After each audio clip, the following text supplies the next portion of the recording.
আজি এই বৰভগীয়াৰ ৰংঘৰ বাকৰিত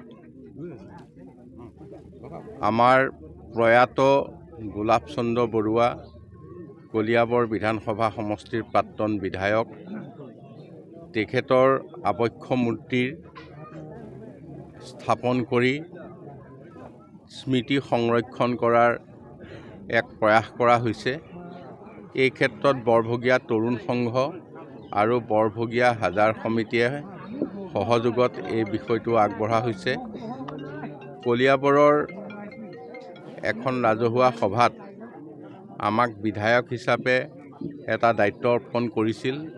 কলিয়াবৰৰ প্ৰাক্তন বিধায়ক কেইগৰাকীৰ স্মৃতি সংৰক্ষণ কৰাৰ বিষয়ে এই কথা আপোনালোক অৱগত। সেই মৰ্মে আমাৰ প্ৰথম প্ৰাক্তন বিধায়ক লীলা বৰা ডাঙৰীয়াৰ আবক্ষ মূৰ্তি ইতিমধ্যে শিলঘাটত স্থাপন কৰা হৈছে জুথ মিলৰ সন্মুখত। তাৰ পিছতে আজি আমি দ্বিতীয়জন শ্ৰদ্ধেয় গোলাপ চন্দ্ৰ বৰুৱা ডাঙৰীয়াৰ আবক্ষ মূৰ্তি স্থাপন কৰিছোঁ। আমাৰ বাকী পৰিকল্পনাও আছে। আমি অতি সোনকালে আমাৰ প্ৰাক্তন বিধায়ক শ্ৰদ্ধেয় অতুল চন্দ্ৰ গোস্বামীদেৱ আৰু প্ৰাক্তন বিধায়ক বলোৰাম নাগদেৱৰো প্ৰতিমূৰ্তি আমি অতি সোনকালেই স্থাপন কৰাৰ প্ৰয়াস কৰিছোঁ, যাতে কলিয়াবৰৰ আটাইকেইগৰাকী প্ৰাক্তন বিধায়কক এই প্ৰতিমূৰ্তি স্থাপন কৰি তেখেতসকলৰ স্মৃতি সংৰক্ষণ কৰিবলৈ ৰাজহুৱাভাৱে বিধায়কক যি দায়িত্ব দিছিল, এই বিধায়কক দিয়া দায়িত্ব হিচাপে আমি এই গোটেই কথাখিনি পালন কৰিবলৈ আগবাঢ়িছোঁ আৰু সকলোতে আমি ৰাইজৰ সহযোগো পাইছোঁ। তেখেতসকললৈ ধন্যবাদ জনাইছোঁ আৰু তেখেতসকলৰ পৰিয়ালবৰ্গলৈ আমি আন্তৰিক ধন্যবাদ জনাই আজি এই কাৰ্যসূচী সমাপন কৰা হৈছে। আজি যিহেতু তেখেতৰ ১১০ সংখ্যক জন্মদিন, সমাজকৰ্মী হিচাপে তেখেতৰ আচলতে তেখেতে 1916 চনত জন্ম হৈছিল, 1926 চন।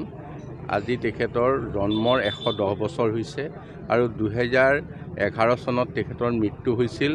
আজিৰ এই তাৰিখটোতে মৃত্যু হৈছিল 24 জানুৱাৰী তাৰিখে। গতিকে আজি তেখেতৰ মৃত্যুৰো প্ৰায় 15 বছৰ হৈছে। আজি মৃত্যুৰ এই 15 বছৰীয়া দিনটোতে এই 24 জানুৱাৰী আজিৰ তাৰিখতে তেখেতৰ এই আবক্ষ মূৰ্তি স্থাপন কৰাৰ সিদ্ধান্ত লোৱা হ'ল। এই বৰভগীয়া তিনিআলিত আমাৰ পিতৃ প্ৰয়াত গোলাপ চন্দ্ৰ বৰুৱাৰ এটা আবক্ষ মূৰ্তি বৰ্তমানৰ বিধায়ক তথা অসম চৰকাৰৰ মাননীয় মন্ত্ৰী কেশৱ মহন্ত ডাঙৰীয়াৰ উদ্যোগত আজি ইয়াত প্ৰতিষ্ঠা হ'ল। আমি জয় জয়তে তেখেতলৈ আমাৰ পৰিয়ালৰ তৰফৰ পৰা আৰু আমাৰ শুভাকাংক্ষী তথা ৰাইজৰ তৰফৰ পৰা তেখেতলৈ ধন্যবাদ আৰু কৃতজ্ঞতা জ্ঞাপন কৰিছোঁ। আমাৰ প্ৰয়াত পিতৃ কলিয়াবৰ তথা নগাঁৱৰ জনজীৱনৰ লগত সেৱাৰে আবৃত হৈ আছিলে আৰু তেখেতে যিকোনো কামেই সেৱাৰ মনোবৃত্তিৰে কৰিবলৈ আগবাঢ়িছিলে আৰু সেই সুবাদতে তেখেতক এই কলিয়াবৰৰ পৰা ৰাইজে এবাৰ প্ৰতিনিধি হিচাপে নিৰ্বাচিত কৰি পঠাইছিল আৰু তেওঁৰ প্ৰতিনিধিত্ব কৰা কালত তেখেতৰ যিটো সততা আৰু মূল্যবোধৰ ৰাজনীতি আজিও নতুন প্ৰজন্মই জানিলে হয়তো আচৰিত হ'ব, বা তেখেতৰ এই যিটো আদৰ্শ, সেই আদৰ্শ যদি গ্ৰহণ কৰে তেতিয়াহ'লে আমাৰ দেশত তেখেতে প্ৰত্যেকজন নতুন প্ৰজন্মৰ নাগৰিকে নিজকে এজন সুনাগৰিক হিচাপে গঢ়ি দেশৰ সেৱা কৰাত আগভাগ ল'ব পাৰিব।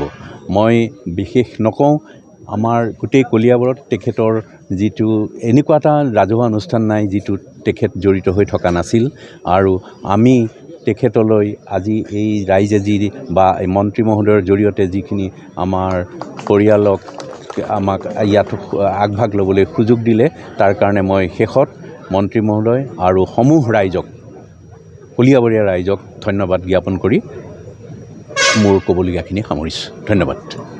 হ'ব।